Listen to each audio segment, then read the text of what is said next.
Retire ஆயாச்சா? Vandalur elements மதுரம்ல flat வாங்கிக்கோங்கோ. ரிட்டையர்ட் லைஃபா ஆனந்தமா என்ஜாய் பண்ணுங்கோ.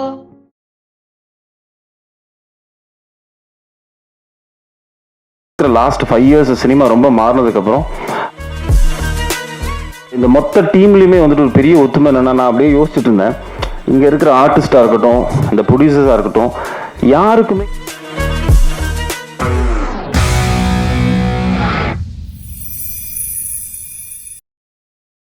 வாழை இலையில் வந்துட்டு வெறும் சிப்ஸு கேசரி வச்சுட்டு எங்களை பிகினிங்கில் பேச சொன்னாங்கன்னு. இப்போ நான் வந்து நிற்கிற இடம் எங்கே இருக்குன்னா, வாழை இலையில் எல்லாரும் திண்டு முடிச்சு மூடி அதை கிழிச்சு விட்டு அதை பொறுக்கிற தருணத்தில் தான் நான் இருக்கேன். ஏன்னா எல்லாத்தையும் பேசி முடிச்சிட்டாங்க.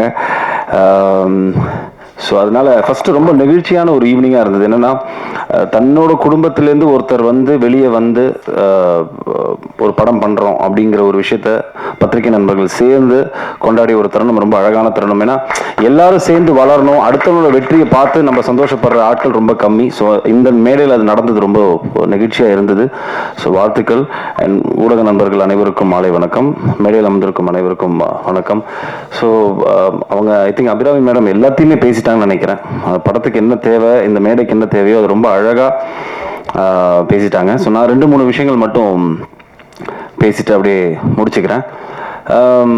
என்னை பொறுத்த வரைக்கும் இவங்க என்னை இன்ட்ரடியூஸ் பண்ணும்போது சொன்னது என்னென்னா, கதையின் நாயகனா என்னென்ன. பட் என்னோட கெரியரில் நான் இவ்வளோ படங்களில் நிறைய படங்களில் நான் வந்துட்டு ஒரு கதையின் நாயகனாக தான் இருந்திருக்கேன்.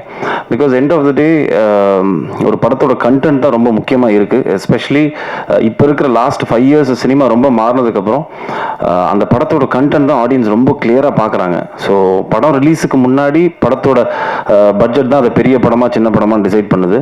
ரிலீஸுக்கு அப்புறம் அந்த கண்டென்ட் தான் வந்துட்டு ஆக்சுவலாக வந்துட்டு அதை பெரிய படமாக மாற்றுது. ஒரு சின்ன படம் கூட வந்துட்டு பெரிய லெவலில் நல்ல கண்டென்ட்டோடு இருந்துச்சுன்னா அது பலது சம்பாதிக்கிற போது அது வந்து பெரிய படமாக மாறுது. ஸோ அதுக்கு இப்போ ரீசெண்ட் எக்ஸாம்பிள் நிறைய படங்கள், சின்ன படங்கள் நிறையா வந்து பெருசாக போயிருக்கு. ஸோ அப்படிப்பட்ட ஒரு விஷயமாக தான் நான் இந்த once upon a time in மெட்ராஸை பார்க்குறேன். என்கிட்ட ஒரு பிரசாத் வந்து கதை சொல்லும்போது, நான் ஆக்சுவலாக மற்ற எந்த எபிசோடுமே கதை கேட்கல, என்னோட ஒரு எபிசோட் மட்டும்தான் கேட்டேன்னா. பட் கேட்ட உடனே ஒரு சில கதைகள் மட்டும்தான் நம்மளுக்கு தெரியும். எனக்கு அது எங்கே தோணுச்சுன்னா, எம்டன் மகன் நான் கேட்கும்போது அது தோணுச்சு, எனக்கு பட்டியல் கேட்கும்போது தோணுச்சு. பளிச்சுன்னு ஒரு விஷயம் ரொம்ப கிளியராக நம்மளுக்கு படும், ஏதோ ஒரு புதுசாக இருக்குது இந்த படத்தில், இந்த கதையில். ஸோ அப்படி தான் எனக்கு இந்த once upon a time Madras கேட்கும்போது என்னோட எபிசோட் ப்ளஸ் என்னோட கதாபாத்திரமே ரொம்ப புதுசாக இருந்தது. ப்ளஸ் சம்திங் ஏதோ ஒன்று புதுசாக இந்த வேலை பண்ணி வச்சிருக்காரு அப்படின்னு தோணுச்சு. ஸோ அந்த அடிப்படையில் தான் நான் அடுத்த 3 கதைகள் வந்துட்டு என்னென்ன பேசிக்கான விஷயங்களை மட்டும் கேட்டேனே தவிர வந்துட்டு உள்ளே போய் இந்த கதையில் வந்துட்டு மற்ற கதைகள் எனக்கு சொல்லுங்கன்னு நான் கேட்கல. பட் டைரக்டர் சொல்லும் போதே அவர் மேலே ஒரு நம்பிக்கை இருந்தது. இந்த கிராஃப்ட் ரொம்ப கரெக்டாக இருந்தால் பண்ணிடுவாருங்கிற நம்பிக்கை எனக்கு இருந்தது. அதே மாதிரி நான் படம் பார்த்துட்டேன். கண்டிப்பாக உங்கள் எல்லாருக்குமே ஒரு தரமான ஒரு படமாக இருக்கும். இது எவ்வளோ பெருசுக்கு போகுது, இதை நீங்கள் வந்துட்டு எப்படி கொண்டாட போகிறாங்கிறது ரிலீஸுக்கு அப்புறம் தான் தெரியும். பட் நல்ல ஒரு தரமான படம் பண்ணியிருக்கோம். ரெண்டாவது, இந்த மொத்த டீம்லையுமே வந்துட்டு ஒரு பெரிய ஒத்துமை என்னென்னா, நான் அப்படியே யோசிச்சுட்டு இருந்தேன். இங்கே இருக்கிற ஆர்டிஸ்டாக இருக்கட்டும், இந்த ப்ரொடியூசர்ஸாக இருக்கட்டும், யாருக்குமே எந்த பின்புலனுமே இல்லாமல் ஸ்க்ராட்ச்லேருந்து வந்து கஷ்டப்பட்டு சினிமாவில் ஏதோ ஒரு விஷயத்த நம்ம பிடிக்கணும், ஒரு இடத்த பிடிக்கணும்னு இருக்கக்கூடிய நபர்களாக தான் நான் பார்க்குறேன். இப்போ இவங்க எல்லாருமே இருக்கட்டும், எல்லாருமே மேடையில் இருக்கிற எல்லாருமே இருக்கட்டும், 0லேருந்து ஆரம்பித்து சினிமாவில் நம்ம அடுத்த லெவலுக்கு போகிறதுக்கு என்ன பண்ணணும்னு டெய்லி யோசிச்சுட்டு இருக்கக்கூடிய கேரக்டர்ஸாக தான் எல்லாருமே இருக்காங்க. ஸ்டார்டிங் ஃப்ரம் லெஃப்ட் டு அந்த கார்னர் வரைக்கும். ஸோ அந்த அடிப்படையில் அதுதான் எனக்கு ப்ராபப்ளி தட் இஸ் ரீசன். ஒரு கதையை சொல்லும் போது நிறைய பேர் இப்போ ஆஃப்லைட் பார்த்தீங்கன்னா நிறைய பேர் ஒரு கதையை பிச்சின் பண்ணுறவங்க வைங்களேன், யார் ப்ரொடியூசர், இல்லைனா வந்துட்டு என்ன டீம், எப்படி என்ன கதையை தவிர மற்ற எல்லா விஷயங்களும் கேட்குறாங்க. பட் கதையை கேட்க மாட்டேங்கிறாங்க. கதையை ஃபஸ்ட்டு கேட்டுட்டு அதில் நம்ம என்ன பண்ண போகிறோம் அப்படிங்கிற ஒரு விஷயம் தான் வந்துட்டு அந்த படத்தோட வெற்றியை தீர்மானிக்குது. அதை பண்ணுறதில்ல. பட் இங்கே இருக்கிற எல்லா ஆக்டர்ஸுமே அவங்க கூடப்பட்ட ரோல் வந்துட்டு பார்த்தீங்கன்னா எல்லாமே சின்னதாக இருக்கட்டும், பெருசாக இருக்கட்டும், இது நல்ல படத்தில் நம்ம இருக்கணும் அப்படிங்கிற அந்த மென்டாலிட்டிக்கு ரொம்ப நன்றி தெரிவிச்சுக்கிறேன் எல்லா ஆக்டர்ஸுக்குமே. ஏன்னா தட் இஸ் வெரி இம்பார்ட்டண்ட். 2 இருக்குங்க. ஒன்று, ஒரு படம் நம்மளால் ஓடணும், இல்லைன்னா ஓடுற படத்தில் நம்ம இருக்கணும். ஸோ இந்த 2 கான்செப்ட் தான். So I think they understood the art of இது வந்துட்டு நல்ல கதையம்சம் இல்லை, ஒரு ஸ்கிரிப்ட் இது. இந்த ஸ்கிரிப்டில் நம்மளுக்கு என்ன கொடுக்குறாங்களோ அதை ரொம்ப கரெக்டாக நம்ம பண்ணிட்டோம்னாலே போதும் அப்படின்னு I think all the actors understood that. So அதில் வந்துட்டு எனக்கு ரொம்ப சந்தோஷம். And I feel it's a very different casting. ரொம்ப புதுசாக இருக்கும் ஆடியன்ஸ்க்கும் பார்க்கும்போது. ஒரு ஃபிலிமாக ஒரு 2 hours நீங்கள் ட்ராவல் பண்ணி பார்க்கும்போது மனிதனோட வாழ்வியல் வந்து ரொம்ப யதார்த்தமாக ரொம்ப அழகாக சொல்லியிருப்பார் பிரசாத். அதே மாதிரி மியூசிக், எடிட்டிங், எல்லாமே வந்துட்டு கரெக்டாக ஒரு நல்ல படத்துக்கு அமையும்னு சொல்லுவாங்க. அந்த மாதிரி இந்த படத்துக்கு அமைஞ்சுது. And thanks to all my producers. ஏன்னா அவங்களுமே வந்துட்டு ஒரு படம் நம்ம வந்துட்டு சும்மா ஜஸ்ட் லைக் தட் ஒரு 5000 10,000 எவ்வளோ கடன் கேட்டாலே வந்து 100 தடவை யோசிப்போம். பட் ஒரு படம் ப்ரொடியூஸ் பண்ணணும்னா அதுவும் வந்துட்டு அவங்க 4 பேர் சேர்ந்து ஒரு படத்தை எடுத்து இவ்வளோ ஒரு நல்ல ஒரு ஆர்டிஸ்ட் எல்லாரையும் சேர்த்து படம் பண்ணணும்னா அதில் ஒரு ரிஸ்க் இருக்குது அதில்.